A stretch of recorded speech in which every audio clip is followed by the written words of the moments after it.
విధంగా చూడాలి? దీనికి సంబంధించి మరింత అనాలిసిస్ ఇవ్వడానికి మా ఎగ్జిక్యూటివ్ ఎడిటర్ వెంకటకృష్ణ ఉన్నారు. వెంకటకృష్ణ, అసలు ఈ ట్వీట్ ని ఏ విధంగా చూడాలంటారు? శ్రీనివాస్, ఇది ఒక ఆసక్తికరమైన, కొంచెం నమ్మశక్యం కాని ప్రకటనగా కనబడుతుంది. ఎందుకంటే గడిచిన 3 రోజులుగా అమెరికా రక్షణ కార్యదర్శి రుబేరో 2 దేశాల వీళ్ళతో చర్చలు జరుపుతూనే ఉన్నారు. మొన్న మన మీద అటాక్స్ జరిగిన తర్వాత కూడా అమెరికా రక్షణ కార్యదర్శి రుబేరో పాకిస్తాన్ తో చర్చలు జరిపారు. అయితే ఇక్కడ గమనించాల్సిన విషయం ఏంటంటే, వాళ్ళు చర్చలు జరుపుతూనే ఉన్నా కూడా 3 రోజుల నుంచి రాత్రి చీకటి పడుతుండగానే పాకిస్తాన్ దాడులు చేస్తూనే ఉంది. ఇది ఎందుకు జరుగుతోంది అనే దాని మీద ఎవరికి అర్థం కాని సిచ్యువేషన్స్ ఉన్నాయి.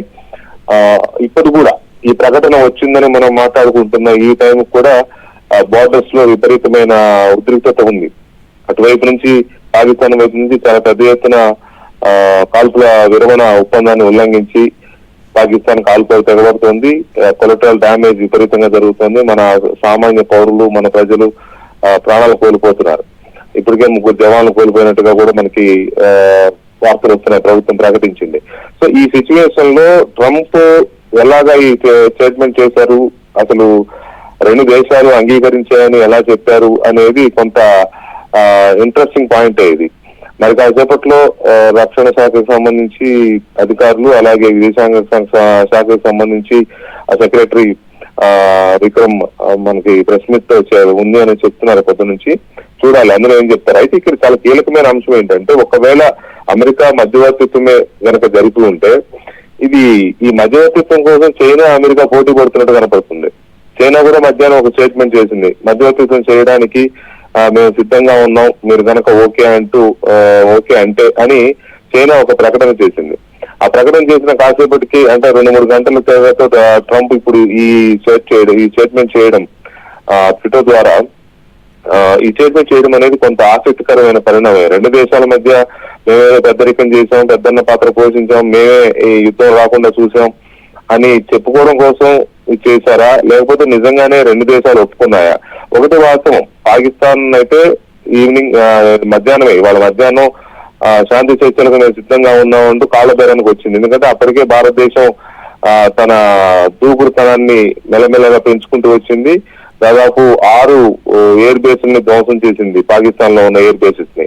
ఇంకా నెక్స్ట్ ఏంటనేది పాకిస్తాన్ కి తలుచుకుంటే భయపడే పరిస్థితిలో ఉన్న టైంలో మధ్యాహ్నం ఆ ప్రకటన చేసింది, మేము శాంతి చర్చలకు సిద్ధంగా ఉన్నామని పాకిస్తాన్ వైపు నుంచి ఒక ప్రకటన వచ్చింది.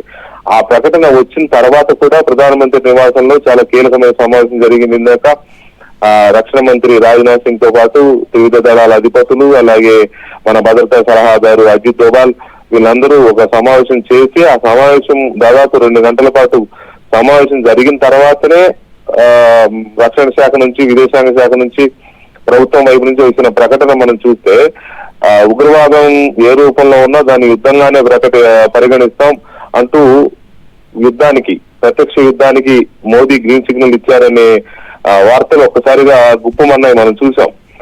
దాన్ని ప్రభుత్వం కూడా ఖండించలేదు. ఒకటి వాస్తవమే, ఉగ్రవాదాన్ని ఎలా ఉన్నా యుద్ధంగానే ప్రకటిస్తామని చెప్పారు. అంటే మన మీద ఉగ్రవాద దాడులన్నీ అన్నిటి కూడా మన ప్రభుత్వం యుద్ధంగా పరిగణించిందని దాని అర్థం.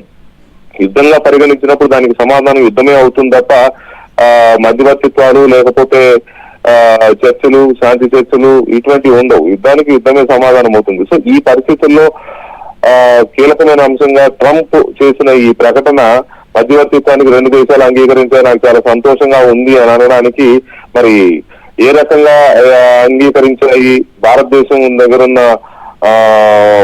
ఏ ప్రపోజల్స్ ని పాకిస్తాన్ ఒప్పుకుంది, అసలు ఒప్పుకుందా, ప్రపోజల్స్ అమెరికా ముందు మన దేశం ప్రపోజల్స్ పెట్టిందా, ఎంత ఫ్రెండ్షిప్ ఉన్నా కూడా మోదీ ఈ అంశాలైతే మాకు ఓకే అని ట్రంప్ కు చెప్పారా, ట్రంప్ అవి పాకిస్తాన్ కి చెప్తే పాకిస్తాన్ వాటిని ఒప్పుకుందా, ఈ అంశాలు చాలా కీలకమైనవి. ఎందుకంటే మనకి both sides would stop all firing and military action on land and in the air and sea with effect from 1700 hours Indian Standard Time today. Instructions have been given on both sides to give effect to this understanding. The Directors General of Military Operations will talk again on the 12th of May at 1200 hours. Thank you. ఇప్పుడే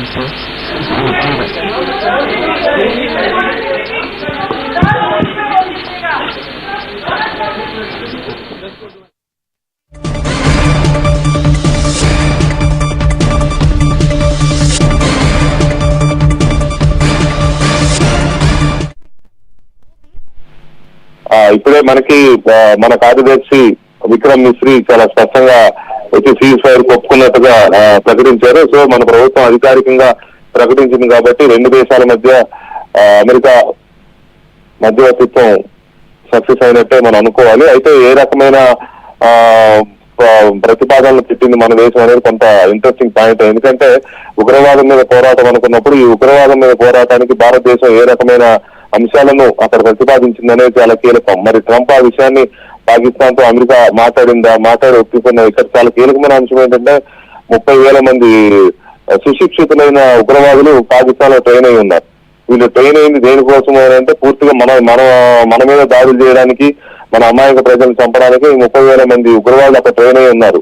మరి ఆ 30,000 మంది ఉగ్రవాదుల విషయంలో మన వాళ్ళు ఏం proposal పెట్టారు, పాకిస్తాన్ అది ఏ రకంగా దాన్ని రూపుమాపుతామని చెప్పింది అనేది ఒక అంశం ఉన్నది. రెండవది, వాజ్పేయి గారు ప్రధానమంత్రిగా ఉన్నప్పుడు ఒక జాబితా ఇచ్చారు పాకిస్తాన్ కి, ఈ వీళ్ళని మాకు అప్పచెప్పండి, హఫీజ్ సయీద్